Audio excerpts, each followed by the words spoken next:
But अब जो हम टेंस पढ़ने जा रहे हैं ये प्रेजेंट कॉन्टिन्यूस टेंस के बाद दूसरा सबसे इंपॉर्टेंट टेंस है। मैं नाम नहीं बताना चाहता ये कौन सा टेंस है, मैं उसका एक सेंटेंस दिखाना चाहता हूँ। आप सेंटेंस पे एक बार वीडियो को पॉज करके जल्दी से नज़र डालिए और मुझे बताइए कि इसके अंदर क्या ग्रामेटिकल मिस्टेक है। और अगर आपको दिख गई है तो बहुत अच्छी बात है, अदरवाइज नहीं दिखी है तो आ जाइए। जो टेंस हमने पढ़ना है प्रेजेंट परफेक्ट टेंस, ये ऐसा टेंस है जो आप ये मान के चलिए कि लगभग 90% बच्चों को कंफ्यूज करता है, 90% बच्चों को कॉम्प्लिकेटेड लगता है। उसके पीछे कारण क्या है, कारण मैं अभी समझाता हूं। आप सबसे पहले एक बार स्ट्रक्चर जानिए। Subject plus has have plus main verb की थर्ड फॉर्म, ये हमारा स्ट्रक्चर होता है। Subject plus has have plus main verb की थर्ड फॉर्म। सिंगुलर के साथ हमारा हैज आता है और प्लूरल के साथ हमारा हैव आता है, ये बात आप बहुत अच्छे से जानते हैं, ठीक है। तो ही शी इट के साथ हैज आता है, आई वी यू दे के साथ आपका हैव आता है, ठीक है। और थर्ड फॉर्म तो उनके बाद आती है। अब इस स्ट्रक्चर में कंफ्यूजन क्यों है, तो उसके पीछे रीजन है। रीजन ये है कि आपने एक ये वाला टेंस सुना होगा, सिंपल पास्ट टेंस, और अभी हम पढ़ रहे हैं प्रेजेंट परफेक्ट टेंस। और एक और टेंस होता है पास्ट परफेक्ट टेंस, जो कि इसके बाद हम लोग पढ़ेंगे। तो कंफ्यूजन का कारण ये है, इंग्लिश लैंग्वेज में ये तीनों के तीनों टेंस एक्चुअल में पास्ट की बात करते हैं। कंफ्यूजन ये है, वर्ब की सेकंड फॉर्म भी पास्ट की बात करता है, जिसे सिंपल पास्ट कहते हैं। ये बीच वाला प्रेजेंट परफेक्ट है, नाम में प्रेजेंट है बट काम इसका पास्ट का ही है, ये भी पास्ट की बात करता है। और लास्ट वाला तो पास्ट परफेक्ट है ही, तो ये तो पास्ट की करता ही होगा। तो दुविधा यही हो जाती है कि तीनों पास्ट की बात करते हैं, और अगर हमें पास्ट की कोई बात करनी है तो मैं तीनों में से कौन सा यूज करूं, ये कंफ्यूजन है। मैं तो स्कूल में बहुत कंफ्यूज रहता था कि आई वेंट बोलूं, आई हैव गॉन बोलूं कि आई हैड गॉन बोलूं, तीनों ही पास्ट का सेंस दे। फिर टीचर ने हमें हिंदी से सिखा दिया कि मैं गया तो आई वेंट, मैं जा चुका हूं तो आई हैव गॉन, और मैं जा चुका था तो आई हैड गॉन। जबकि इससे एग्जामिनेशन का एक भी क्वेश्चन सॉल्व नहीं होने वाला है आपका, और ना आप जेन्युइनली सीख पाओगे। तो आइए इसे कॉन्सेप्चुअली सीखने की कोशिश करते हैं कि भले ही तीनों ही पास्ट की बात करते हैं, लेकिन तीनों के पास्ट में डिफरेंस है। ये अलग टाइप का पास्ट है, ये अलग टाइप का पास्ट है, और ये अलग टाइप का पास्ट है। तीनों की जगह अलग अलग है। तो आपको ध्यान होगा कि हमने ये वाला टेंस तो पढ़ ही लिया है, V2 वर्ब की सेकंड फॉर्म, जिसे सिंपल पास्ट टेंस कहते हैं। ये वहां पे यूज होता है ऐसे एक्शन जो कि पास्ट में पूरी तरीके से कंप्लीट हो चुके हैं, जो कि पूरी तरीके से फिनिश्ड हो चुके हैं।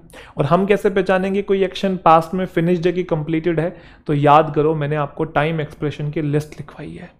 Yesterday, day before yesterday, last night, last week, last month, ये ऐसे टाइम एक्सप्रेशंस हैं जो कि हमें ये सेंस देते हैं कि एक्शन पास्ट में पूरी तरीके से खत्म हो चुका है। बोलूं हाँ।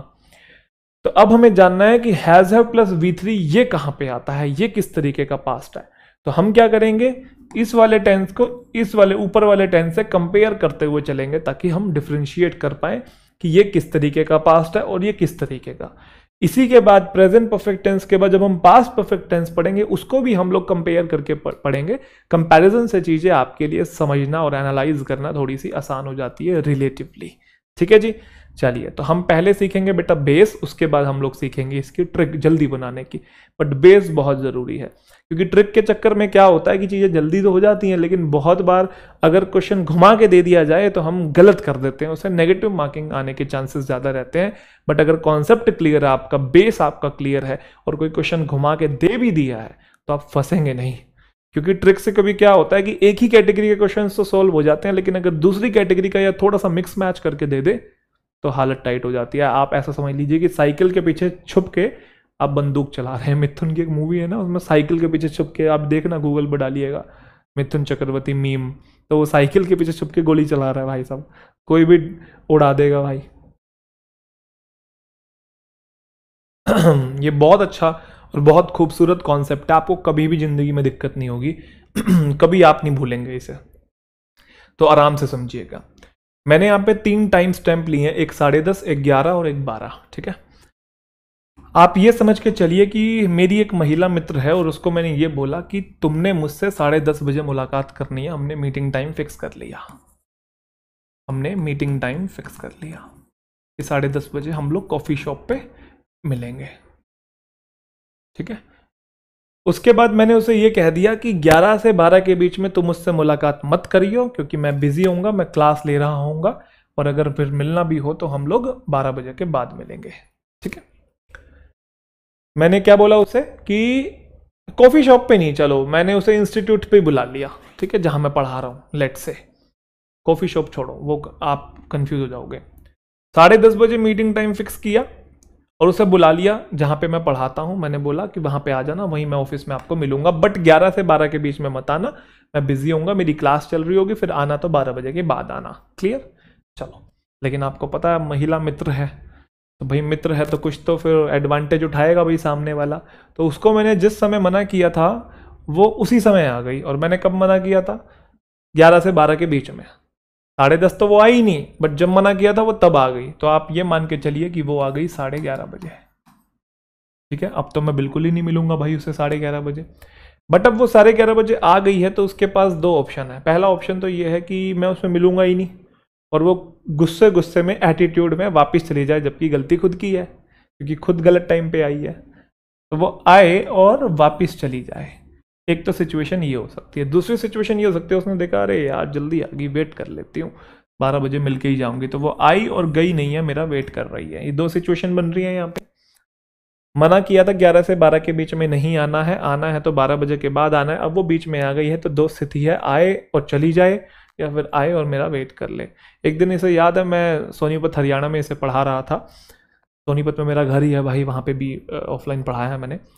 तो एक बच्चा कहता मास्टर जी, मैं कहा हाँ। कहता है मास्टर जी यहाँ पे तीसरी सिचुएशन भी हो सका। मैं कहा के भाई क्या हो सका? कह रहा सर वो किसी और के साथ चली गई हो। तो मैंने कहा भाई किसी और के साथ चली गई है या और कुछ सिचुएशन हो गई है, खुद से इमेजिन नहीं करना, मैं कॉन्सेप्ट समझा रहा हूँ ना, तो मेरी बात समझ ले, बैठ जा चुपचाप। तो पॉइंट यहाँ पे ये है कि वो या तो आई और चली गई या फिर आई और वेट कर रही है। दो स्थिति आप इमेजिन करो, ठीक है। क्या मैं यहाँ पे लिख दूं? क्या लिखूं? एक मिनट रुको, यहाँ पे लिख देता हूं, इसका नाम दे देता हूं मैं, आपके लिए और बेटर रहेगा, ठीक है। इस वाली सिचुएशन को मान लेते हैं कि वो आई और वापस चली गई। इफ शी गोज बैक, यहां लिख दूं मैं, इफ शी गोज बैक, अगर वो वापस चली जाती है तो क्या होता है? इफ शी गोज बैक, अगर वो वापस चली जाती है तो क्या होगा? और इसमें if she waits for me, if she waits for me, अगर वो मेरा वेट करती है तो क्या होगा? ठीक है, इफ शी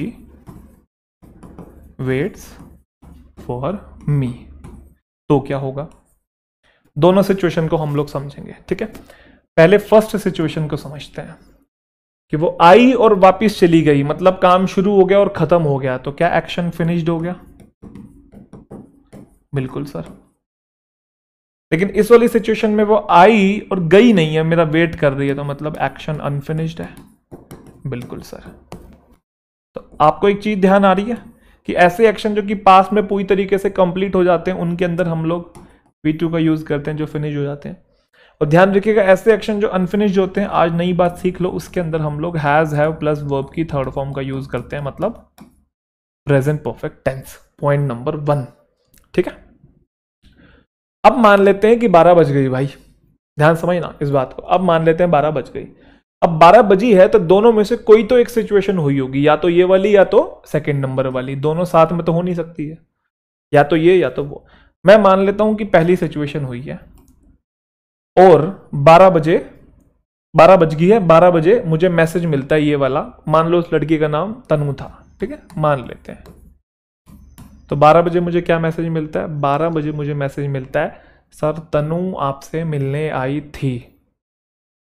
क्या हो गया? कौन? तनु है क्या? चल बाद में मिलता हूँ, ठीक है। उसका बोला तनु आपसे, मजाक कर रहा हूँ भाई, कोई नहीं है। तनु आपसे मिलने आई थी, ठीक है। कंफ्यूज तो नहीं होगी उस बात से?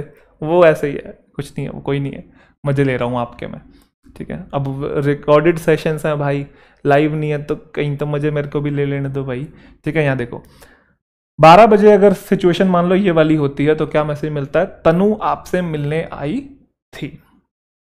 और ये वाली सिचुएशन होती है तो मैसेज मिलेगा सर तनु आपसे मिलने आई है। समझ रहे मेरी बात? तनु आपसे मिलने आई थी, तनु आपसे मिलने आई है। अब मेरा आपसे एक सवाल है, चाहे ये वाली सिचुएशन हो चाहे ये वाली हो, दोनों सिचुएशन में वो आई कितने बजे थी? 11:30 बजे, समझना। लेकिन ये वाली सिचुएशन ऐसी है कि वो आई और वापस चली गई, जिसका प्रेजेंट से कोई ताल्लुकात नहीं है। काम पास्ट में ही शुरू हुआ 11:30 बजे, काम पास्ट में ही शुरू हुआ और आई और चली गई, जिसका प्रेजेंट से कोई ताल्लुकात नहीं, कोई रिलेशन नहीं, तो एक्शन फिनिश, तो मतलब V2। और ये भी 11:30 बजे ही हुआ, बट वो आई और गई नहीं है, तो मतलब काम शुरू हुआ ये भी पास्ट में, लेकिन प्रेजेंट पे इसका इंपैक्ट है, प्रेजेंट से कोई ना कोई इसका रिलेशन है, तो ऐसे एक्शन को बोलते हैं अनफिनिश्ड। उसमें हम लोग यूज करते हैं हैज हैव प्लस वर्ब की थर्ड फॉर्म। अब ये तो मैंने हिंदी में बताया कि आपको क्या मैसेज मिलता, इंग्लिश में क्या मैसेज मिलता, इंग्लिश में ये मैसेज मिलता, अगर ये सिचुएशन हुई होती तो V2 लगा के बोलते तनु केम टू मीट मी, और अगर ये सिचुएशन हुई होती तो हमें मैसेज मिलता हैज हैव प्लस V3 वाला कि Tanu has come to meet me. तो मैं इंग्लिश में केम देख के ही समझ जाता कि V2 लिखा हुआ, और मैं इस सेंटेंस को देख के ही समझ जाता कि वो आई और चली गई है, क्योंकि V2 मतलब फिनिश्ड। और अगर ऐसा कुछ लिखा मिलता तो मैं तुरंत समझ जाता हैज हैव प्लस V3 है, कम केम कम, कम की तीसरी फॉर्म कम ही होती है, तो मैं तुरंत समझ जाता कि यहाँ पे ये प्रेजेंट परफेक्ट टेंस लिखा, मतलब वो आ तो गई है, गई नहीं है। समझ में आया? तो प्रेजेंट पे कोई ना कोई इंपैक्ट है, तो ये भी पास्ट की बात करता है, ये भी पास्ट की बात करता है, बट ये फिनिश्ड है और ये अनफिनिश्ड है। इतनी सिंपल सी बात है। आई होप सभी बच्चों को समझ में आ गया बेसिक कॉन्सेप्ट। अब हम आगे बढ़ते हैं। बट एग्जामिनेशन में आपसे पूछेगा, पता है क्या, एग्जामिनेशन में आपसे पूछेगा कि बताओ दोनों में से कौन सा सही है, ये वाला सही है कि वो सही है, जबकि आप देख के आ रहे हैं कि दोनों ही सही है। नहीं समझे? वो आपको ऐसा लिख के दे देगा तनु, और फिर आपको यहाँ ऐसा लिख के दे देगा केम, या ब्लैंक लिख के दे देगा, ब्लैंक दे देगा और दो ऑप्शन दे देगा, बताओ केम आएगा कि हैज कम आएगा। तो आप कैसे बता पाओगे? बता ही नहीं पाओगे, क्योंकि केम है तो फिनिश्ड है, हैज कम है तो अनफिनिश्ड है। बट वो पूछेगा कि कोई एक बताओ मुझे कि क्या आएगा। तो ध्यान रखिएगा, वैसे तो दोनों ही सही होते हैं, बट आप तब तक नहीं बता सकते कि दोनों में से कौन सा एक आएगा जब तक आगे कोई हिंट ना गिवन हो। कोई हिंट ऐसा गिवन होना चाहिए जिससे हमें ये फीलिंग आ रही हो या ये पता लग रहा हो कि एक्शन फिनिश्ड है, तो हम V2 लगाएंगे।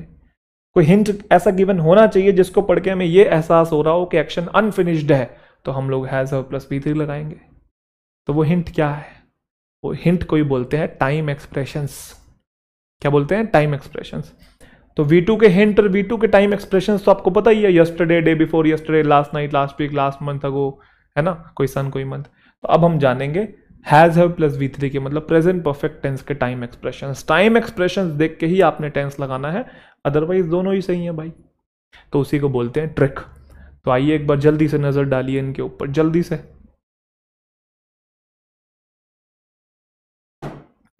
नजर डालो, वीडियो को पॉज करके। डाल लिया सबने? चलो, ये सिंपल पास्ट, ये प्रेजेंट परफेक्ट। अगर ये सारे टाइम एक्सप्रेशन होंगे तो हम लोग यूज करेंगे V2, और ये सारे टाइम एक्सप्रेशंस यूज होंगे तो हम लोग यूज करेंगे हैज हैव प्लस V3। ऐसे आपने रटना नहीं है। तो ये तो हमने सीख ही लिए थे, इनको देख लेते हैं। सो फार, टिल नाउ, येट, तीनों का मतलब सेम होता है अब तक। नेवर एवर आपको पता ही है, this is the first time, this is the last time भी यूज होता है। 2 times, 3 times, up to now, up to present का मतलब भी अब तक, सेवरल टाइम्स मतलब कई बार, है ना। तो ये सारे किसके टाइम एक्सप्रेशन है? प्रेजेंट परफेक्ट के।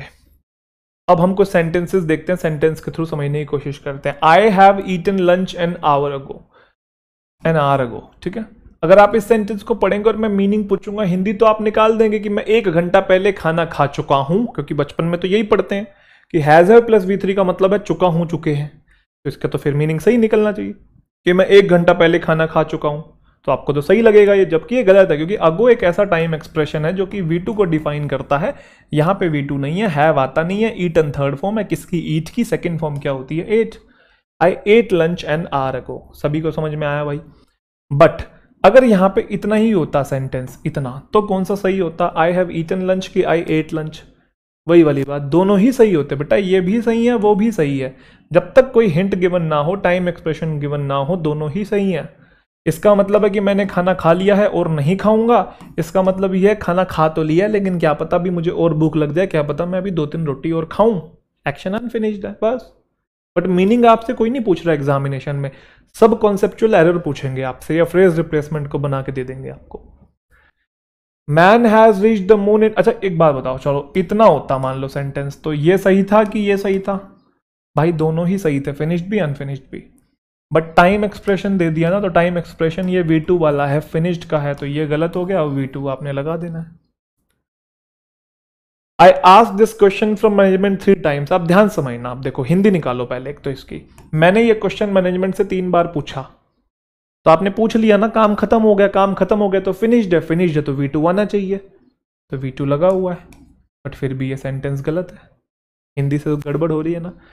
अच्छा, इस सेंटेंस का मीनिंग ये भी तो हो सकता है कि मैंने ये क्वेश्चन मैनेजमेंट से 3 बार पूछा, हो सके कि मैं चौथी बार भी पूछूं, 5वीं बार भी पूछूं। तो थोड़ी देर पहले तो फिनिश का सेंस आ रहा था, अब अनफिनिश का भी सेंस आ रहा है, हिंदी निकाल रहे हैं तो वही मैं समझाना चाह रहा था कि जब हम हिंदी निकालते हैं ज़्यादातर टेंसेस की, तो हम कंफ्यूज रहते हैं कि ये लगाएं कि वो लगाएं। बट अगर आप टाइम एक्सप्रेशन देखेंगे 2 टाइम्स 3 टाइम्स, आप समझ रहे हैं, several times, this is the first time, ये सब अनफिनिश के टाइम एक्सप्रेशन होते हैं। कंफर्मेशन के आप साथ कह सकते हैं कि हैज हैव प्लस V3 आना चाहिए, आई के साथ हैव आता है, आगे आया V3। कुछ कुछ टेंस ऐसे भी हैं जिसको मीनिंग से करना पड़ता है, जैसे हमने पास्ट कॉन्टिन्यूस टेंस में देखा हुआ लॉन्ग और शॉर्ट एक्शन का पैटर्न देखना पड़ता है। मैंने आपको पहले ही बोल दिया, जरूरी नहीं कि सारे ही आप टाइम एक्सप्रेशन से करोगे, बट लगभग 90 to 95% आपको टाइम एक्सप्रेशन से ही करने हैं, ठीक है। She read 4 chapters of this book so far. अभी तक उसने इस किताब के 4 ही चैप्टर पढ़े हैं, तो अभी तक 4 पढ़े हैं, तो आगे पढ़ना बाकी है। और सो फार से हमें हिंट मिल रहा है कि अनफिनिश्ड है, तो ये V2 यहाँ पे आया हुआ। अच्छा, ये V2 ही क्यों है? रीड, रेड, रेड, अगर आपको पता हो इसकी फॉर्म्स जो होती हैं तीनों सेम ही रहती है, प्रोनाउंसिएशन डिफरेंट होती है, तो ये V1 क्यों नहीं है? अगर ये V1 होती तो ये शी लिखा हुआ रीड्स होना चाहिए था, रीड्स सिंगुलर होना चाहिए था। ये V3 क्यों नहीं है? क्योंकि वो सब्जेक्ट के डायरेक्ट बाद कभी थर्ड फॉर्म आता ही नहीं है, तो फिर बचा कौन सा? ये V2 ही है। टाइम एक्सप्रेशन अनफिनिश्ड का वर्ब है, फिनिश्ड की गलत हो गया, शी सिंगुलर है, हैज आएगा उसके बाद वर्ब की थर्ड फॉर्म, तो शी हैज रेड। ये देखो वही क्वेश्चन जो सबसे पहले दिखाया था, यही वो this is the first time I saw this movie, ये मूवी मैंने पहली बार देखी है। फिनिश का सेंस आ रहा है, बट अनफिनिश का भी तो आ रहा है, हो सकता है मैं दूसरी बार भी देखूं, मुझे अच्छी लग रही है, तो मीनिंग से नहीं पता लग रहा है, बट टाइम एक्सप्रेशन से पता लग रहा है कि यहाँ पे अनफिनिश जाना चाहिए, तो आपका आई के साथ हैव आता है और आगे वर्ब की थर्ड फॉर्म, तो I have seen this movie. चलिए जी, अब आप बताएंगे एरर्स मिसलेनियस क्वेश्चंस के, जल्दी से खड़काइए 1 by 1, जल्दी बताएंगे बेटा, बहुत अच्छा टेंस है ये, सबसे इंपॉर्टेंट टेंस है। Everything we have so far looked at gives inconclusive evidence about the change in the living condition of the masses. सबसे पहले मुझे बताएंगे एवरीथिंग सब्जेक्ट है, उसकी वर्ब उसके साथ लिखी हुई है? नहीं लिखी हुई है, तो फिर उसकी वर्ब कहाँ है? तो आगे लिखी होगी, देखो ये लिखी हुई वर्ब ये रही, सब्जेक्ट को वर्ब से दूर किया हुआ कंफ्यूज करने के लिए। एवरीथिंग गिव्स इनकंक्लूसिव एविडेंस, क्योंकि हम पीछे से चल के आते हैं, जब सब्जेक्ट शुरू में हो ना और साथ में वर्ब ना हो तो पीछे से चल के आया करो। अगर आप पीछे से चल के आएंगे तो गिव्स ही वर्ब दिख रही है, क्योंकि ऑफ प्रेपो है, ये प्रेपो का ऑब्जेक्ट है, फिर से इन प्रेपो है, उसके बाद द लिविंग कंडीशंस, ये प्रेपोजिशन के ऑब्जेक्ट है, फिर अबाउट आपका प्रेपो है, फिर से ये प्रेपो का ऑब्जेक्ट है। इनकंक्लूसिव एविडेंस, एविडेंस आपका ENC वाला आपका नाउन होता है। कैसा एविडेंस? इनकंक्लूसिव, नाउन को मॉडिफाई करने वाला ये एडजेक्टिव होता है। तो भाई सब्जेक्ट आया तो वर्ब तो आएगी ना, तो वर्ब ये रही ना, gives, give, gave, given, giving, gives, ऐसा शब्द जो एक्शन या स्टेट को रिप्रेजेंट करे, जिसकी 5 फॉर्म हो। तो सब्जेक्ट के तुरंत साथ नहीं लिखी थी, उसके आगे चल के लिखी हुई थी, तो इतना आपको मिल गया। एवरीथिंग सिंगुलर होता है, वर्ब भी मिल गई सिंगुलर।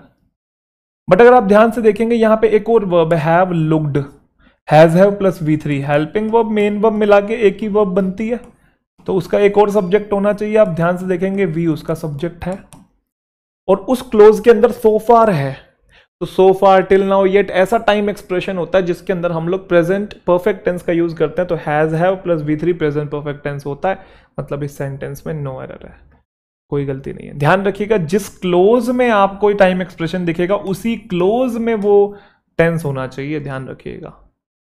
तो अब ये ना लिखता, ये पार्ट ना लिखता, कंफ्यूज करने के लिए बीच में उसने सब्जेक्ट को पहले वर्ब से दूर किया, बीच में एक और क्लोज ऐड किया, उसके अंदर टाइम एक्सप्रेशन ऐड किया, और वो टाइम एक्सप्रेशन अनफिनिश्ड का था, तो बस आपको ये चेक करना था अनफिनिश्ड की वर्ब उस टाइम एक्सप्रेशन के साथ है कि नहीं है, और वो है तो मतलब नो एरर है, बात खत्म।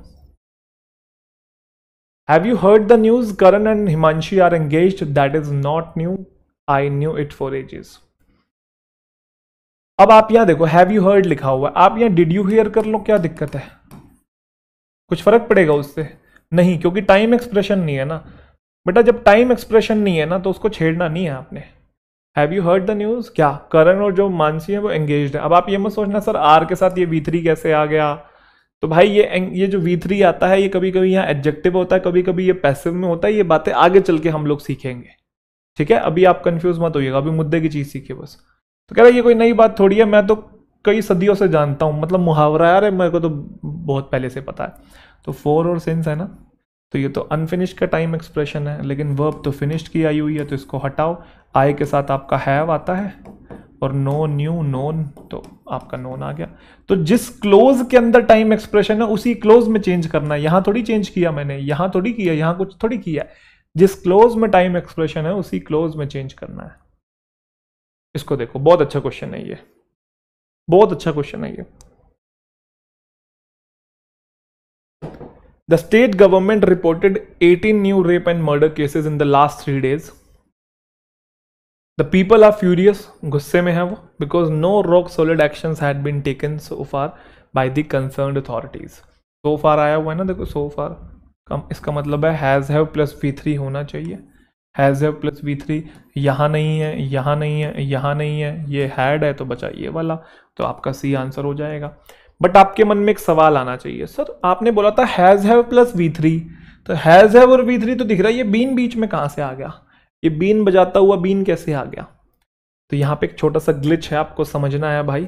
और ग्लिच ये है एक्टिव पैसिव का रोल। एक्चुअल में आगे चल के हम लोग पढ़ेंगे वर्ब एक्टिव पैसिव, आपको पता होगा। देखो समझना मेरी बात, जब कभी भी आपको पहचान, देखो एक वर्ब होती है एक्टिव, एक होती है पैसिव। कभी भी आपको पैसिव की वर्ब पहचाननी हो तो पैसिव की वर्ब का मतलब है बी की फॉर्म के साथ वर्ब की थर्ड फॉर्म। पैसिव की वर्ब का मतलब है बी की फॉर्म के साथ वर्ब की थर्ड फॉर्म। जहां कहीं भी आपको ये दिखेगा ये पैसिव की वर्ब है। अब मैं आपको बताना चाहता हूं जो टेंस हम पढ़ रहे हैं वो है हैज हैव प्लस V3, यही है, ये प्रेजेंट परफेक्ट टेंस है। आप आगे चल के पढ़ेंगे इसका पैसिव वॉइस पता क्या होता है? इसका पैसिव वॉइस होता है has have been plus V3। ये बात हम आगे चल के जानेंगे, और इन दोनों का सेम ही मीनिंग होता है, बस ये वाली एक्टिव है और ये वाली पैसिव है। जैसे अगर मैं एक सेंटेंस बोलूं, मैंने कहा कि I have written a letter, I have written a letter active है, इसका पैसिव बना दूंगा a letter has been written by me, a letter has been written by me. बात तो एक ही है ना कि मैंने एक पत्र लिखा, ये पत्र मेरे द्वारा लिखा गया, बात तो एक ही है ना। तो एक्टिव और जो पैसिव होता है ये दोनों एक ही बात बयां कर रहे होते हैं, तो ये इक्विवेलेंट होते हैं मीनिंग में, ध्यान रखिएगा। अब अगर आप ध्यान से देखेंगे यहां पे बोला है कि कोई भी रॉक सॉलिड एक्शन, मतलब कोई स्ट्रिक्ट एक्शन जो है वो नहीं लिया गया है अथॉरिटीज के द्वारा। क्या एक्शन खुद को ले सकता है? नहीं, उसे लिया जाएगा। लिया जाएगा तो हमें एक्टिव की रिक्वायरमेंट है कि पैसिव की? क्योंकि एक्टिव में तो सब्जेक्ट खुद काम करता है, पैसिव में काम नहीं करता। पैसिव में उसके ऊपर कोई काम किया जाता है, जैसे पत्र मेरे द्वारा लिखा गया, रॉक सॉलिड एक्शन दूसरों के द्वारा लिए गए। तो चाहिए तो प्रेजेंट परफेक्ट टेंस ही था, बट प्रेजेंट परफेक्ट टेंस का पैसिव चाहिए था। तो पैसिव क्या होता है? Has have been plus verb की थर्ड फॉर्म। तो हैज हैव बीन और वर्ब की थर्ड फॉर्म। आ गया समझ में? वो प्रेजेंट परफेक्ट टेंस ही है, कंफ्यूज नहीं होना कि बीन कहां से आ गया। ये बी की फॉर्म और V3 पैसिव होता है, ये बी की फॉर्म और V3 पैसिव होता है। बहुत अच्छा क्वेश्चन है। The meeting with clients continued for a very long time last night. All the workers are pretty exhausted. It is a wise decision that we did not start with new project yet. तो meeting जो है clients के साथ continue रही for a long time. अब बच्चा 4 को देख के यहाँ पे हैज कंटिन्यूड कर देता है, जबकि लास्ट नाइट आखिरी में आके देखा करो, सेंटेंस खत्म हो रहा है लास्ट नाइट, तो मतलब V2 आना चाहिए यहाँ पे। एंड में टाइम एक्सप्रेशन देखा करो, ठीक है? तो चलिए, और खत्म हो गई ना, क्योंकि अब थोड़ी चल रही है, वो फिनिश्ड हो गया ना। तो मीटिंग जो चली है उस समय, उस टाइम लंबे समय तक चली, बट अब खत्म हो गई है। तो लास्ट नाइट के चलते V2 आया। वर्कर्स जो है अब थके हुए हैं, और ये वाइज डिसीजन है कि हमने स्टार्ट नहीं किया है नए प्रोजेक्ट को अब तक येट। तो ये देखो यहाँ पे आपका अनफिनिश्ड का टाइम एक्सप्रेशन है, तो अनफिनिश्ड की वर्ब आनी चाहिए। अनफिनिश्ड का मतलब प्रेजेंट परफेक्ट टेंस, लेकिन यहाँ पे नोट भी लिखा हुआ है। क्या लिखा हुआ है? नोट। तो प्रेजेंट परफेक्ट टेंस का नेगेटिव चाहिए होगा, जबकि डिड और फर्स्ट फॉर्म तो सिंपल पास्ट का फिनिश्ड का नेगेटिव होता है, हमें अनफिनिश्ड का नेगेटिव चाहिए, तो डिड हटाओ। वी प्लूरल है तो हम लोग क्या करेंगे बेटा? हैव, और स्टार्ट की जगह हम लोग क्या करेंगे? Started. We have not started with the new project yet. We have, ना कि वी डिड नॉट स्टार्ट, क्योंकि टाइम एक्सप्रेशन था अनफिनिश्ड का और वर्ब दे रखी थी फिनिश्ड की, तो उसको काट के हमने अनफिनिश्ड की जो वर्ब है वो लगा दी है। बहुत अच्छा क्वेश्चन है, जो अभी समझाया था थोड़ी देर पहले वैसा ही क्वेश्चन है। ऑल्दो कोई भी ऑफिशियल अनाउंसमेंट जो है, ऑल्दो एक ऑफिशियल अनाउंसमेंट जो है वो कर दी गई है लास्ट वीक सबमिशंस के रिगार्डिंग, बट कोई भी रिपोर्ट सबमिट नहीं हुई है अब तक। अभी मैं आपको बताना चाहता हूं कि जो वर्ब की सेकंड फॉर्म होता है, जो कि फिनिश्ड एक्शन का टाइम एक्सप्रेशन होता है, मतलब फिनिश्ड एक्शन के लिए आता है, उसका पैसिव वॉइस पता क्या होता है? वॉज, वर और वर्ब की थर्ड फॉर्म। आगे चल के हम सब पढ़ेंगे ये। और ऐसे he has, have plus V3 का पैसिव क्या होता है? Has, have, been plus V3 बेटा, ये टाइम एक्सप्रेशन होता है। ये एक्टिव है, वो पैसिव है। अब आप देखो, ऑफिशियल अनाउंसमेंट कर दी गई लास्ट वीक, तो लास्ट वीक में V2 आना चाहिए, बट अनाउंसमेंट खुद को नहीं कर सकती, वो किसी के द्वारा की गई होगी, तो इसलिए पैसिव चाहिए होगा वॉज वर थर्ड फॉर्म। तो देखो यहाँ पे वॉज वर और थर्ड फॉर्म है, क्योंकि सब्जेक्ट यहाँ पे ऑफिशियल अनाउंसमेंट था, सिंगुलर था, तो इसलिए सिंगुलर वर्ब है और आगे V3 आ गया, पैसिव की वर्ब है। ये सिंपल पास्ट ही है, लास्ट वीक देख के, बस V2 नहीं है, उसका पैसिव में लिखा हुआ है, ठीक है। लेकिन यहाँ पे है सो फार कि कोई रिपोर्ट जो है सबमिट नहीं की गई, तो रिपोर्ट्स खुद को तो सबमिट कर नहीं सकती, उसे किया जाएगा, तो सबसे पहली चीज तो पैसिव चाहिए। दूसरा, सो फार टाइम एक्सप्रेशन है अनफिनिश्ड का, तो अनफिनिश्ड का पैसिव चाहिए। तो अनफिनिश्ड का पैसिव क्या होता है? Has, have, been plus V3, reports plural है, तो यहाँ पे आप लगाएंगे बेटा हैव, और फिर आएगा आपका बीन, और फिर आएगा आपका वर्ब का थर्ड फॉर्म। तो आई होप सभी बच्चों को ये टेंस क्लियर हो गया होगा, काफी इंपॉर्टेंट टेंस है, ठीक है। अभी अगला आप टेंस पढ़ेंगे तो और आपको क्लैरिटी आ जाएगी, बट मैं जहां तक उम्मीद कर रहा हूं कि आपको बेसिक कॉन्सेप्ट भी क्लियर है और टाइम एक्सप्रेशंस भी क्लियर है। चलिए नेक्स्ट टेंस की तरफ हम लोग आगे बढ़ते हैं। तो चलिए अब आते हैं हम अगले टेंस के ऊपर। प्रेजेंट परफेक्ट टेंस ही रिलेटेड है ये वाला टेंस। तो एक काम करते हैं, सबसे पहले हम कुछ सेंटेंसेस की तरफ नजर डालते हैं। तो सेंटेंस नंबर फर्स्ट, वीडियो को पॉज करके मुझे बताइए इसके अंदर क्या ग्रामेटिकल मिस्टेक आपको दिखाई दे रही है, और फिर सेंटेंस नंबर सेकंड एक बार इसमें भी देखेंगे। अब ये दोनों सेंटेंसेस को आप अच्छे से तभी डील कर पाएंगे जब आप अगला टेंस पढ़ेंगे, जिसका नाम है पास्ट परफेक्ट टेंस। अब प्रेजेंट परफेक्ट टेंस आपने पढ़ लिया ना, बस उसी से थोड़ा बहुत रिलेट करेंगे और इसको सिंपल पास्ट से भी रिलेट करेंगे, है ना। बट उससे पहले आप इसका एक बार स्ट्रक्चर जानिए। पास्ट परफेक्ट टेंस का जो स्ट्रक्चर होता है, subject plus had plus verb की third form, subject plus had plus verb की थर्ड फॉर्म, ये स्ट्रक्चर होता है। अब इस स्ट्रक्चर की सबसे खास बात यह है कि इसका नाम है पास्ट का भी पास्ट। पास्ट का भी पास्ट कहने का मतलब बिना पास्ट की बात हुए पास्ट के भी पास्ट की बात नहीं कर सकते। कहने का मतलब है कि कहीं पे पहले V2 का रेफरेंस दिया होना चाहिए, मतलब पास्ट की बात की होनी चाहिए, और पास्ट की बात जब हो रखी होगी उसी के बाद हम कहेंगे कि इस पास्ट का भी कुछ पास्ट है। समझ में आया कि नहीं? Past of the past. तो हैड प्लस V3 कभी भी सेंटेंस में अकेला नहीं आ सकता। जैसे अगर मैं बोलूं I had gone there, I had gone there, अगर बेटा मैं आपको ये बोलूं तो क्या ये सेंटेंस ठीक है? गलत है। क्यों? क्योंकि आपने सीधा इसके अंदर पास्ट परफेक्ट टेंस यूज कर दिया। बचपन में तो इसका मीनिंग पढ़ा दिया जाता था कि मैं जा चुका था, है ना, हैड गॉन का जा चुका था। बट पॉइंट ये कि पास्ट ऑफ द पास्ट बिना पास्ट के कैसे यूज हो सकता है? जब तक V2 का कहीं रेफरेंस नहीं होगा सेंटेंस में, उसके बिना हम ये कैसे यूज कर देंगे? तो ये गलत होता है। समझ में आया? बट अगर मैं बोलूं आई वेंट तो ये भी ठीक है। बट अगर मैं बोलूं आई हैव गॉन तो ये भी ठीक है। ऊपर वाला फिनिश्ड है, नीचे वाला अनफिनिश्ड है। टाइम एक्सप्रेशन आगे हो तो उसके अकॉर्डिंग डिसाइड कर लेंगे कि ये आएगा ये आएगा। जब टाइम एक्सप्रेशन नहीं होता तब तो दोनों ही सही होते हैं। बट वो इकलौता नहीं आ सकता, ये तो फिर भी आ सकते हैं, वो अकेला नहीं आ सकता। वो तभी आएगा, क्या मतलब हैड प्लस V3 अकेला नहीं आ सकता, वो तभी आएगा जब साथ में कहीं ना कहीं V2 का रेफरेंस होगा। पॉइंट नंबर 1, ठीक है। अब समझेंगे पॉइंट नंबर 2। मैंने कहा था आपको, चाहे आप बात करो V2 की, चाहे आप बात करो हैज हैव प्लस वर्ब की थर्ड फॉर्म की, चाहे आप बात करो बेटा हैड प्लस वर्ब के थर्ड फॉर्म की, ये तीनों ही पास्ट के टेंस होते हैं, पास्ट को रेफर करते हैं। ये वाला जो था वो सिंपल पास्ट था जो कि फिनिश्ड एक्शंस के लिए आता था, अभी बात करके आए थे। ये वाला आपका has have plus V3 present perfect tense था जो कि अनफिनिश्ड एक्शंस के लिए आता था। And how do we identify कि कौन सा फिनिश्ड है कौन सा अनफिनिश्ड है, तो उनके कुछ टाइम एक्सप्रेशंस मैंने बताए थे। अगर आपको ध्यान आ रहे हो तो टाइम एक्सप्रेशंस बताए थे, उनके थ्रू आप आइडेंटिफाई करोगे कि ये आएगा कि ये आएगा।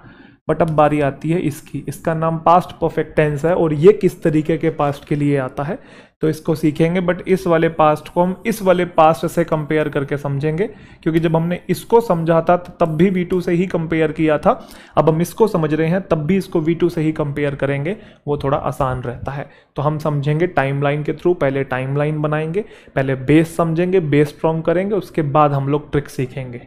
ठीक है, रेडी?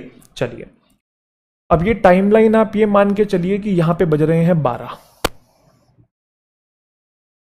यहां पे बज रहे हैं 12, बजा दूं क्या? चलो यहीं ऊपर ही लिख देता हूं। और अभी 12 बज रहे हैं तो ये प्रेजेंट टाइम है, मान लो अभी 12 बज रहे हैं और ये प्रेजेंट टाइम है। प्रेजेंट से पहले जब भी कभी पास्ट की बात होती है ना, कभी भी आम तौर पर या नॉर्मल तौर पर, साधारण तौर पर प्रेजेंट से पहले कभी भी पास्ट की बात होती है तो हम हमेशा सिंपल पास्ट की बात करते हैं। यहाँ पे बजा लिए मैंने 11 और यहाँ पे मैंने लिख दिया कि ये सिंपल पास्ट है। ठीक है, वैसे तो पास्ट बताने के लिए बहुत सारे टेंस का यूज होता है, अभी हमने देखा, बट नॉर्मल तौर पे बताना हो तो सिंपल पास्ट आ जाता है। और सिंपल पास्ट का स्ट्रक्चर क्या होता है? वर्ब की सेकंड फॉर्म, ये आप जानते ही हैं। ठीक है, जैसे अगर मैं आपसे पूछूं अभी हम प्रेजेंट टाइम में और मैं पास्ट का आपसे कुछ पूछ लूं कि what did you do yesterday, कल आपने क्या किया, तो आप क्या कहेंगे? Sir first I went home, then I completed my work, then I ate food, then I went outside to play। मतलब आपसे मैं कल के बारे में पूछ रहा हूँ, पास्ट के बारे में, और आप क्या कर रहे हैं? पास्ट की चीजें बताते जा रहे हैं और सब में V2 लगा के यूज कर रहे हैं, है ना? First I went home, then I ate food, then I completed the work, then I went outside, सब में V2 है। क्योंकि प्रेजेंट से पहले आमतौर पर नॉर्मली कभी बोलचाल की भाषा में भी या जनरली भी कभी पास्ट की बात करनी है तो हम सिंपल पास्ट सिंपली यही यूज करते हैं, V2। ठीक है, ये तो है बड़ी बेसिक सी बात। अब इससे एक बात और इम्पॉर्टेंट ये है कि जो V2 होता है ना, वो इंग्लिश लैंग्वेज में सीक्वेंस बताने के लिए भी आता है।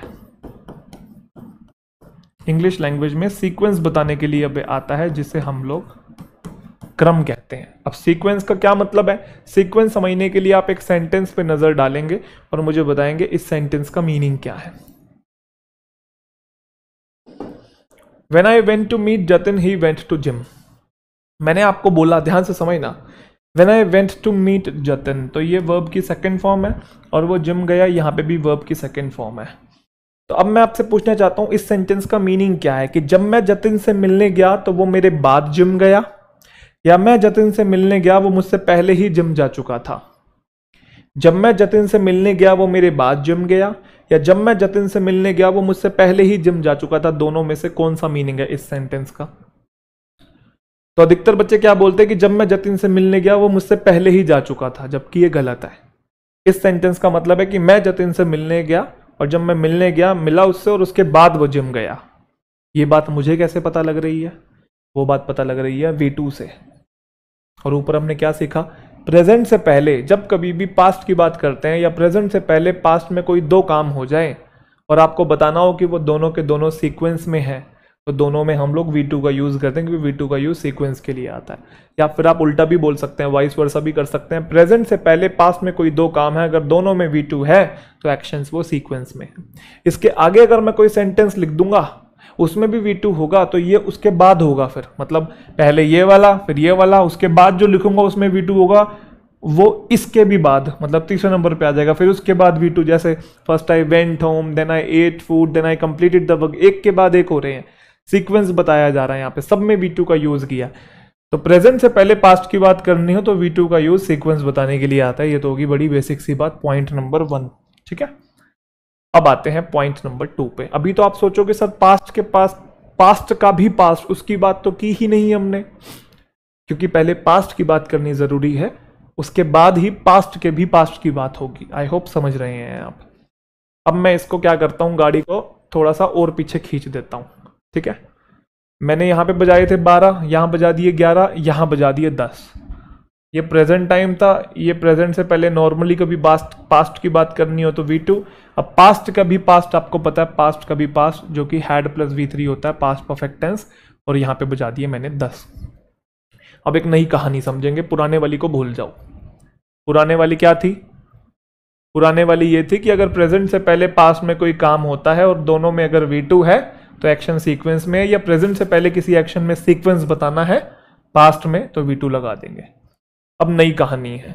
नई कहानी ये है कि मान लो कोई एक लड़का है, कोई भी एक लड़का है, बॉय है, वो दो काम करता है, एक तो ये वाला एक्शन करता है और एक ये वाला एक्शन करता है, वो दो काम करता है। बड़े प्यार से समझेंगे, बिल्कुल भी कंफ्यूज नहीं होना, टॉपिक को पहले पूरा समझना है, उसके बाद कंक्लूजन निकालना है। अभी हम एरर्स भी सॉल्व करेंगे तो आपको समझ में आ जाएगा। तो एक लड़का है, उसने दो काम किए। मैंने सबसे पहले उससे पूछा कि तूने ये वाला काम कब किया, तो उसने बोला ये वाला। मैंने कहा ये वाला। कहता सर अब से ना 1 घंटा पहले, अब से 1 घंटा पहले। तो मैंने कहा अब से 1 घंटा पहले, अभी तो 12 बज रहे हैं, तो 1 घंटा पहले क्या 11 बजे क्या? कहता हाँ सर 11 बजे ये काम किया। मैंने कहा ओके ग्रेट, वेरी गुड। फिर मैंने उससे पूछा कि तूने ये वाला एक्शन कब किया? कहता सर जो पहले वाला किया था ना उससे भी 1 घंटा पहले। तो मैंने कहा पहले वाला तो तूने 11 बजे किया था, उससे भी 1 घंटा पहले 10 बजे क्या? कहता हाँ सर 10 बजे। तो ठीक है भाई, बहुत अच्छी बात है। अब एक लड़का है, उसने एक काम तो किया 10 बजे और एक किया 11 बजे, और अब बज रहे हैं 12। तो अगर मैं आपसे पूछूं इन दोनों में से सबसे पहले काम कौन सा किया था, तो आप कहेंगे 10 बजे वाला, क्योंकि अगर अभी 12 बज रहे हैं और उसने दो काम किया, एक 10 बजे एक 11 बजे, सबसे पहले 10 बजे वाला किया होगा, तो इसको नाम दे दिया एक्शन नंबर 1। और उसके बाद फिर 11 बजी होंगी, फिर दूसरा ये वाला काम किया होगा, तो इसको नाम दे दिया एक्शन नंबर 2। अब मेरी बात बिल्कुल ध्यान से समझना, मेरे शब्दों के चुनाव पे जाना, कि एक लड़का है, उसने दो काम किए हैं, समझना, एक 10 बजे एक 11 बजे, ठीक है, clear.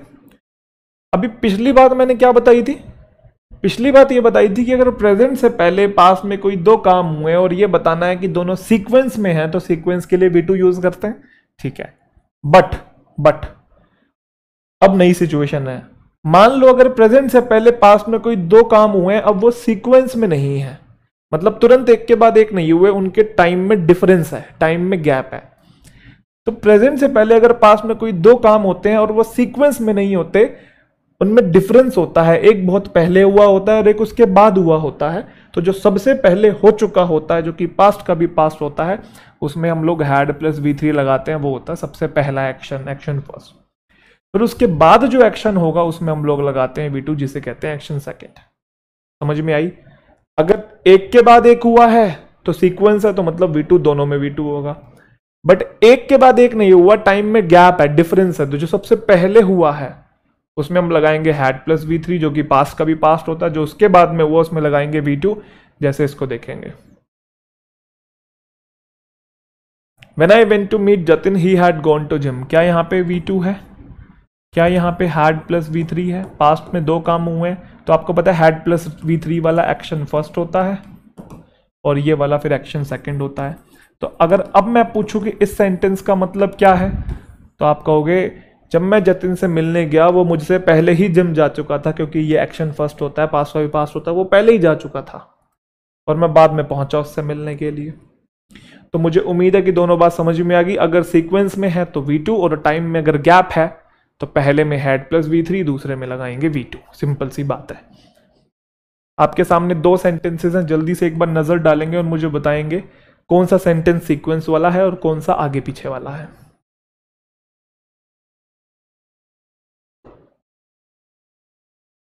When he reached home yesterday, his mother cooked lunch, और when he reached home yesterday, his mother had cooked lunch।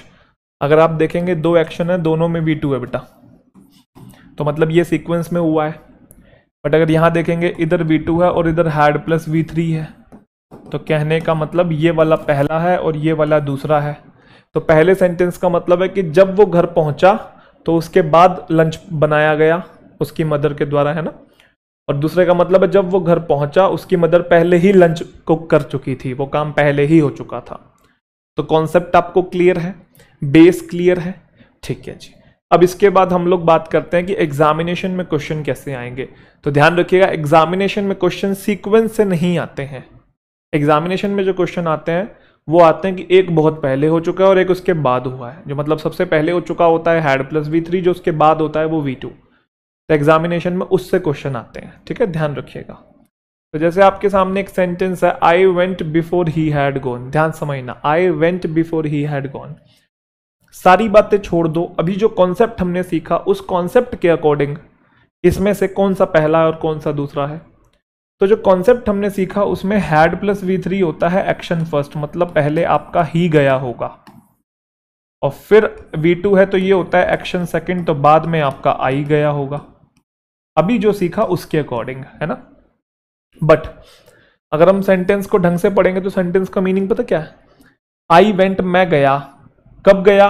Before he had gone, उसके जाने से पहले गया। बिफोर ही से पहले गया। अगर बेटा ही से पहले गया तो ये फर्स्ट एक्शन होना चाहिए था, और ही बाद में क्या होगा तो ये सेकंड होना चाहिए था। ये तो उल्टा लिखा हुआ है, उसको फर्स्ट बना रखा है, इसको सेकंड दोबारा सुनेंगे। मैं गया कब? बिफोर ही से पहले गया। अगर ही से पहले गया तो ये फर्स्ट होना चाहिए था, यहां फर्स्ट एक्शन की वर्ब आनी चाहिए थी, पास्ट परफेक्ट टेंस आना चाहिए था। और ही बाद में क्या होगा तो यहां सेकंड एक्शन के वर्ब आनी चाहिए थी, मतलब V2 आनी चाहिए थी, उल्टा लिखा हुआ है। तो आप सोच रहे होंगे सर ऐसा क्यों?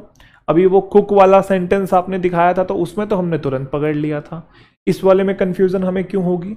इस वाले में कंफ्यूजन इसलिए होगी क्योंकि हम लोग पहले ही कंफ्यूज रहते हैं कि कौन सा पहले हुआ और कौन सा बाद में हुआ। उसने एक शब्द और ऐड करके दे दिया जिसे कहते हैं बिफोर। कहानी पलट गई ना पूरी। लेकिन जब आपने मीनिंग ढंग से पढ़ा तो आपको ये चीज याद आ गई, क्या? कि मैं गया बिफोर ही से पहले गया। अगर पहले गया तो ये फर्स्ट एक्शन है, तो मतलब काटा मारो, यहां हैड गोन आना चाहिए और वहां वेंट आना चाहिए। बट आप बोलोगे सर ऐसे तो क्या हम सेंटेंस पढ़ पढ़ के ही देखते रहेंगे कि ये गया वो गया, इतने में तो पेपर निकल जाएगा, मेरी नौकरी निकल जाएगी। तो नहीं भाई, पढ़ पढ़ के नहीं देखना है। सिर्फ 2-3 केसेस ही होते हैं जिसमें कंफ्यूजन होती है, बाकी तो सिंपल सेंटेंसेस में तो आप बता ही रहे थे। सिंपल में तो आपने तुरंत पकड़ लिया था। एग्जामिनेशन में सिंपल नहीं आते, कुछ चुनिंदा 2 या 3 केसेस हैं, उन्हीं केसेस से पूछा जाता है, क्योंकि उसके अंदर जानबूझ के ऐसे शब्द और ऐड किए जाते हैं जिससे कि आप कंफ्यूज हो जाओ कि कौन सा पहला और कौन सा बाद में। ठीक है, चलो तो सिंपल वाला वो नहीं पूछेगा।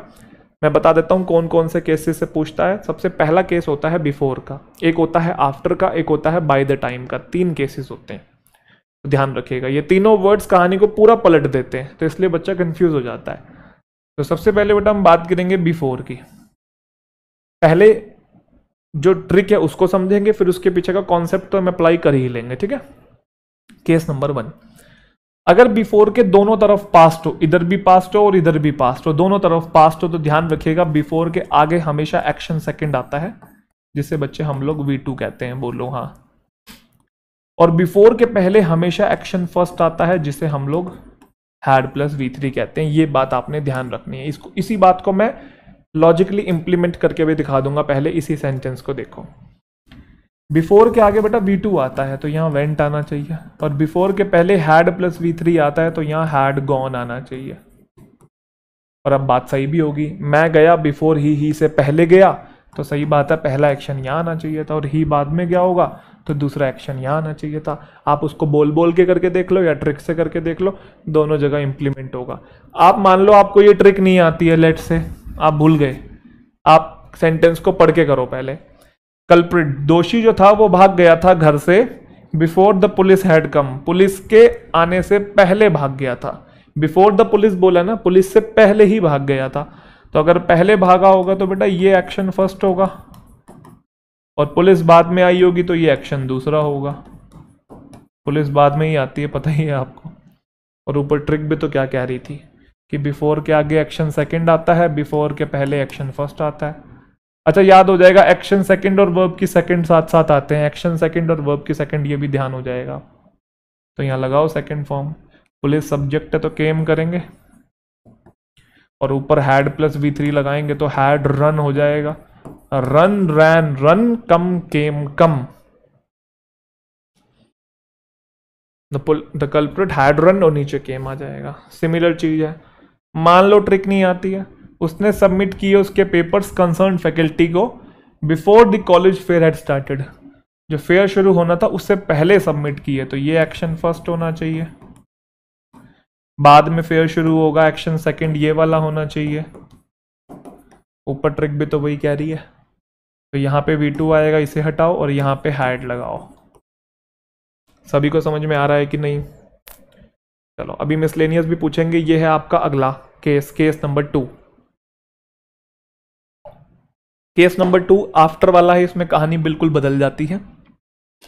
आफ्टर के बाद हम लोग एक्शन फर्स्ट का यूज करते हैं, मतलब हैड प्लस V3, और आफ्टर से पहले हम लोग यूज करते हैं एक्शन सेकंड का, मतलब एक्शन सेकंड मतलब वर्ब की सेकंड फॉर्म, इसमें उल्टा हो जाता है। I reach the examination hall after the exam began. अच्छा, मुझे ध्यान आ गया, एक दिन एक बच्चा पता क्या कहता, जैसे एक क्वेश्चन मैंने अभी आपको लिख के दिया था, ऐसा लिख के दिया था ना, I went before he had gone, ऐसा कुछ था। लाइव क्लास की बात है, एक दिन मैं इसे पढ़ा रहा, एक बच्चा कहता सर सर सर, मैंने कहा क्या, उसने आफ्टर का केस पढ़ लिया था, उसके बाद ये बात बोली, कहता सर जो हमने पहले सेंटेंस देखा था उसमें हम ये वर्ब्स चेंज कर रहे हैं, क्या वर्ब्स चेंज ना करके बिफोर को आफ्टर ही कर दें? दिमाग देखो उसका, कि बिफोर को हटा के आफ्टर ही कर दें, क्योंकि आफ्टर के बाद हैड प्लस V3 आता है, यहां पे है, और आफ्टर से पहले V2 आता है और यहां है। अरे भाई, मीनिंग नहीं बदल जाएगा, मीनिंग बिल्कुल बदलेगा। आप एक बात बताओ, अभी इस सेंटेंस में मुझे मीनिंग ये देना था कि मैं गया बिफोर ही से पहले गया, मैं गया ही से पहले, तो ही बाद में गया होगा, आई पहले गया होगा, मुझे यही सेंस देना था कि आई पहले गया, ही बाद में गया। अब मान लो आपने क्या कर दिया, आफ्टर कर दिया, मीनिंग ही बदल दिया। आई वेंट आफ्टर ही के बाद गया, और जबकि मुझे ये कहना था कि ये पहले गया, तो तुमने तो मीनिंग ही बदल दिया। तो ऐसे बीच के शब्द चेंज नहीं करने हैं, वो उसकी श्रद्धा है कि आफ्टर लिख के दे, बिफोर लिख के दे, आपने वर्ब्स को छेड़ना है, टेंसेस को छेड़ना है, ठीक है। तो ऐसे रट्टाफिकेशन नहीं बेटा। तो आफ्टर का याद हो गया, जैसे कि बिना ट्रिक के करके बताएंगे। I reach the examination hall after the exam began, पहले कॉन्सेप्ट से करके दिखाओ। मैं पहुंचा एग्जामिनेशन हॉल में आफ्टर द एग्जाम, एग्जाम के बाद पहुंचा, एग्जाम के बाद पहुंचा, तो मतलब ये एक्शन सेकंड होना चाहिए, V2 आएगा, और ये फर्स्ट होना चाहिए, यहाँ पे हैड प्लस V3 आएगा। तो आफ्टर यही तो कह रहा है, आफ्टर के बाद हैड प्लस V3 है, आफ्टर के बाद हैड प्लस V3 है, आफ्टर से पहले V2 है, आफ्टर के पहले V2 है। तो रीच तो ठीक लिखा हुआ है, बिगेन आपकी सेकंड फॉर्म होती है, उसके लिए पहले हैड चाहिए, और इसकी थर्ड फॉर्म क्या होती है, बिगिन, बिगेन, बिगन, क्या होती है, बिगन, ठीक है। बिगेन सेकंड होती है, बिगन थर्ड होती है। चीफ गेस्ट जो है वो फंक्शन में पहुंचे कब, after the inaugural dance started. Inaugural dance समझते हैं ना, जब कोई स्कूल में एनुअल फंक्शन होता है या कोई भी फंक्शन होता है, तो चीफ गेस्ट आने से पहले या फंक्शन को शुरू करने से पहले आरती वगैरह होती है, डांस होते हैं ना। या फिर मैंने जनरली ये चीज नोट की है कि कुछ ही खास लड़कियां होती हैं स्कूल की, जो कि हर जगह पाई जाती हैं, है ना। हर जगह का मतलब कुछ हो जाए स्कूल के अंदर, कैसा भी छोटे से छोटा फंक्शन, बड़े से बड़ा फंक्शन, हर चीज में वो सबसे आगे मिलती है। डांस, उनका ही फंक्शन जब शुरू होता है तो उन्हीं के डांस से शुरुआत होती है। प्रेयर्स में भी वो वही दिखती है हमें, वही लड़कियां होती हैं ना, और तिलक विलक भी वही लड़कियां लगाती हैं। स्कूल वालों की फेवरेट रहती है, और ये पढ़ने में भी बड़ी तेज रहती है ये लड़कियां, है ना। पता नहीं कैसे भाई, मल्टी टैलेंटेड है भाई लड़कियां, तो यार मल्टीटास्किंग कर लेती हैं, एक्चुअल में कर लेती हैं। आप हमारी मम्मियों को देख लो, है ना, इधर से सब्जी कट रही है अपनी बढ़िया, ठीक है, इधर संध्या बींदनी चल रहा है पूरा, वो ऐसे लगी पड़ी सब्जी काट रही है, इधर से पापा को भी करिए मोटर बंद कर दे, इधर से हमको भी डांट मार रही है, अरे पढ़ ले तू, चारों तरफ से है, जैसे चार हाथ है, वो पूरी देवी माँ ही है, माँ तो मतलब मल्टीटास्किंग है भाई। चलो, हमसे नहीं हो पाता भाई, लिटरली बता रहा हूँ, लड़कों से मल्टीटास्किंग नहीं हो पाती। हम अगर पानी भी उबाल रहे होंगे ना गैस पे, पानी भी उबलने लगा, पूरे फोकस उसी पे होगा भाई, पानी उबल रहा और कहीं ध्यान नहीं जाएगा पूरा। खैर, तो V2 आफ्टर और हैड प्लस V3, मैं जनरलाइज नहीं कर रहा हूँ, कभी दिल पे ले जाओ, जस्ट किडिंग, ठीक है। और हम बात कर रहे थे, जो चीफ गेस्ट है वो फंक्शन में पहुंचे कब, डांस शुरू होने से पहले पहुंचे। ऐसा हो सकता है क्या? अरे चीफ गेस्ट बाद में एंट्री मारता है, हीरो बनना चाहता है, हर कोई बाद में एंट्री मारता है, ठीक है। तो चीफ गेस्ट जो है वो फंक्शन में कब पहुंचे, आफ्टर द डांस, डांस के बाद पहुंचे, तो यहाँ पे V2 आना चाहिए, डांस पहले शुरू होगा तो यहाँ पे हैड प्लस V3 आना चाहिए, और ट्रिक भी वही कह रही है। तो ऊपर हमने V2 लगा दिया, नीचे हैड प्लस V3 लगा दिया। अब ट्रिक से करो, ध्यान रखिएगा दोनों तरफ पास्ट होना चाहिए, ऐसे बिफोर में भी दोनों तरफ पास्ट होना चाहिए, ये बात ध्यान रखना है। ये अगली कैटेगरी है, अगली कैटेगरी का मैं पहले टाइप नहीं बता रहा हूं, केस नहीं बता रहा हूं, सेंटेंस दिखा रहा हूं, आप खुद से गैस कीजिए और मुझे बताइए इसमें क्या बात बन सकती है, बताइए। Bye the time Manoj received the award he worked with many famous actors. सबसे पहली चीज, मनोज बाजपेयी, ठीक है, मनोज भाई कह लो, कुछ कह लो, भाई तो नियम से बहुत बड़े हैं, है ना, मतलब मैं वैसे ही मनोज भाई नॉर्मल बोल रहा था, ठीक है। तो जो मनोज जी हैं, एक तो उनको अवार्ड रिसीव हुआ और एक उन्होंने काम किया, तो आप बताओ पहले काम किया होगा कि पहले अवार्ड रिसीव किया होगा? अरे भाई काम किया होगा, उसी काम को रिकॉग्नाइज किया होगा, उसी के चलते एक्नॉलेज करके उनको अवार्ड मिला होगा, और साथ साथ थोड़ी हो गया होगा, टाइम डिफरेंस है ना यहाँ पे। तो सबसे पहले काम करना है, काम करना है तो फिर ये आपका फर्स्ट एक्शन होना चाहिए, बोलो हाँ, और बाद में अवार्ड मिलेगा तो ये सेकंड एक्शन होना चाहिए, तो उसके अकॉर्डिंग वर्ब लगा दो।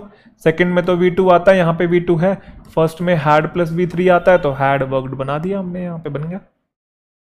Bye the time Harvard had sent its admission letter she had joined Cambridge University, मतलब जब उसने भेजा ना लेटर, हार्वर्ड ने एडमिशन लेटर, वो पहले ही क्या कर चुकी थी, ज्वाइन कर चुकी थी कैम्ब्रिज यूनिवर्सिटी, तो ये एक्शन पहले ही हो चुका था, ये एक्शन फर्स्ट है। जितने में उन्होंने भेजा वो ज्वाइन कर चुकी थी, तो ये बाद में भेजा होगा, तो ये एक्शन सेकंड आना चाहिए। तो एक्शन फर्स्ट ये है ना, और वो एक्शन सेकंड है कि जब उन्होंने भेजा वो ज्वाइन कर चुकी थी, या आप ऐसे कह सकते हो जिस समय तक पहुंचा वो पहले ही ज्वाइन कर चुकी थी, तो पहले ज्वाइन का फर्स्ट एक्शन है, बाद में पहुंचा होगा वो सेकंड है। तो फर्स्ट में तो हैड प्लस V3 आता है, यहाँ पे है, लेकिन इधर तो सेकंड एक्शन चाहिए, तो सिर्फ और सिर्फ सेंट का यूज करेंगे। तो ये केस क्या है, केस नंबर 3 है कि जब कभी भी आपको बाय द टाइम लिखा हुआ दिखाई दे, बाय द टाइम के साथ हमेशा एक्शन सेकंड आता है, और उसके बाद फिर एक्शन फर्स्ट का यूज करते हैं, मतलब V2 और हैड प्लस V3। यही बात सेम हमने इंप्लीमेंट की थी, बाय द टाइम हो उसके साथ V2 आता है, बाय द टाइम हो उसके साथ V2 आता है, बट उसके बाद वाले एक्शन में फर्स्ट होता है, बाद वाले एक्शन में फर्स्ट होता है, आप देख पा रहे हैं। एक सबसे खास बात मैं आपको और बताना चाहता हूं, कभी कभी क्या होता है, बाय द टाइम है ना, वो आगे लिख देता, मतलब बाद में लिख देता सेंटेंस के, तो आपने 1% कंफ्यूज नहीं होना, जहां जहां बाय द टाइम जाएगा उसके साथ एक्शन सेकंड ही रहेगा, ये उठा के अगर आगे रखेगा, आगे लेके जाएगा, तो ये पूरे को लेके जाएगा और इसको पहले लिख देगा, समझे कि नहीं, मतलब वो पहले एक्शन फर्स्ट लिख देगा, फिर बाय द टाइम और एक्शन सेकंड लिख देगा, ये भी बात सही है, बट जहां जहां ये जाएगा उसके साथ एक्शन सेकंड जाएगा।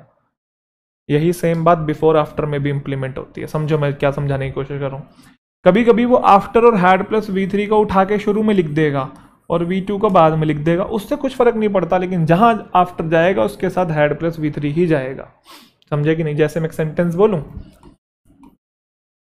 क्या बोला था, I went after he had gone, सही है, ये एकदम ठीक है। मैं इस बात को ऐसा भी लिख सकता हूं, after he had gone I went, after he had gone I went, यही सेम बात बिफोर में भी हो सकती है, आप समझे कि नहीं, ये गलत नहीं है, दोनों सही है।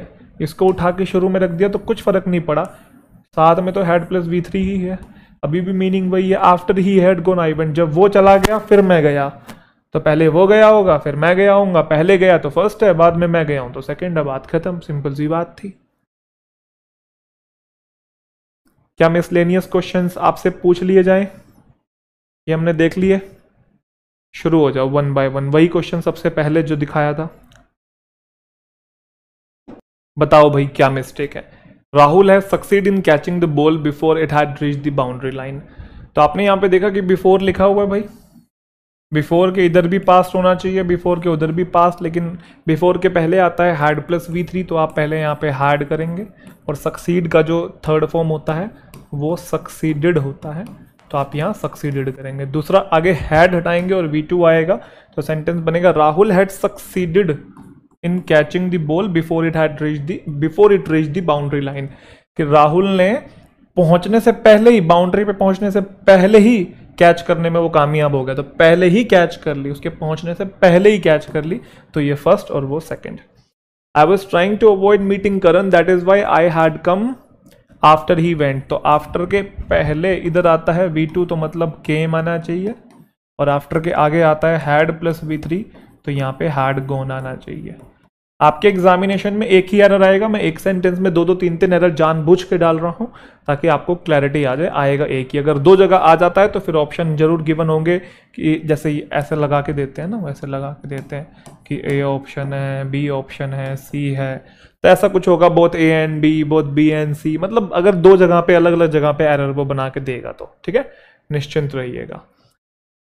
तो मैं ट्राई कर रहा था करण को अवॉइड करने की, इसी वजह से मैं आया कब, जब वो जा चुका था। तो वो जा चुका, मैं तब आया क्योंकि मैं अवॉइड करने की पूरी कोशिश कर रहा था। The thief escaped before I open the door. तो बिफोर के आगे आता है देखो V2 और बिफोर के पहले आता है हैड प्लस V3। तो थीफ जो है वो भाग गया मेरे डोर खोलने से पहले ही भाग गया। बताओ इस क्वेश्चन के अंदर, बहुत प्यारा क्वेश्चन है। अब इसमें देखो आपको बिफोर आफ्टर नहीं लिखा हुआ है, बट फिर भी आप कर दोगे, क्यों? क्योंकि आपने बेसिक कॉन्सेप्ट सीखा है ना, बाय द टाइम है इसके अंदर। We have been trying to meet each other for a very long time but timing never favours it. For instance when he had come to meet me last week I had gone to Mumbai. अब उसने क्या किया, अब उसने before after ना लिख के उसने ना सिचुएशन बना के दिया कि हम ट्राई कर रहे थे मिलने का एक दूसरे से बड़े लंबे समय से, बट टाइमिंग कभी फेवर में नहीं रहती थी। तो फिर एग्जाम्पल दे रहा है, इसी बात का एग्जाम्पल दे रहा है। अब जब टाइमिंग कभी फेवर में नहीं रही और हम ट्राई कर रहे हैं लंबे समय से मिलने का, तो मतलब नहीं मिल पाए ना, तभी तो टाइमिंग फेवर में नहीं रही, तो नहीं मिल पाए। तो नहीं मिल पाए में वो क्या बोल रहा है, फॉर एग्जाम्पल जब वो मिलने आया मुझसे लास्ट वीक मैं मुंबई जा चुका था, तो मतलब नहीं मिले होंगे, मैं पहले ही मुंबई चला गया हूँगा, वो बाद में आया होगा। तो पहले ही मुंबई चला गया हूँगा, तो ये फर्स्ट एक्शन है, इसमें हैड प्लस V3 आएगा और मैं बाद में पहुंचा हूँगा, और यहाँ पे फिर आपको V2 लिखना पड़ेगा, केम आएगा। क्या है, When he came to meet me last week, I had gone to Mumbai। मैं जा चुका था भाई जब वो मुझसे मिलने आया। तो वो फर्स्ट, ये सेकंड। दूसरी बात, इसके अंदर लास्ट वीक भी लिखा हुआ है, फिनिश्ड एक्शन का टाइम एक्सप्रेशन है, तो आप उससे भी कर सकते थे कि यहाँ पे तो V2 ही आएगा। तो केम कहाँ पे है भाई, ये रहा, और तो कुछ नहीं है ना। चलो जी, यहाँ हैज़ कम, कमिंग, कम्स, ये तो आ नहीं सकता। तो सिचुएशन बना के देगा अगर वो कुछ केसेस वाले ऑप्शन नहीं दे रहा है। तो मैंने आपको पहले बोला था बिना टाइम एक्सप्रेशंस के भी आप क्वेश्चन सॉल्व कर दो, एक बार पूरा चैप्टर पढ़ो अच्छे से, उसका क्रक्स निकल के आएगा, तब आप अच्छे से इनको कर पाएंगे। होटल जो है क्वाइट क्राउडेड है इन दिनों, क्योंकि फेस्टिव सीजन है। वो लेट काम करती है नाइट में, और जब वो पहुंची फैमिली रीयूनियन के लिए तो डिनर शुरू हुआ। अब उसने देखो सिचुएशन बनाई कि होटल क्वाइट क्राउडेड है और वो हर रात देरी से काम करती है, मतलब उसकी आदत है लेट पहुंचने की, इसलिए जब वो पहुंची रीयूनियन पे डिनर शुरू हो चुका था। मतलब ये फर्स्ट एक्शन होना चाहिए, और वो बाद में पहुंची होगी तो ये दूसरा होना चाहिए। दूसरे में तो V2 है, फर्स्ट में हैड प्लस V3 नहीं है, हैड प्लस V3 आपका यहाँ पे है, तो मतलब आपका A ऑप्शन है। आई होप सभी बच्चों को समझ में आ गया।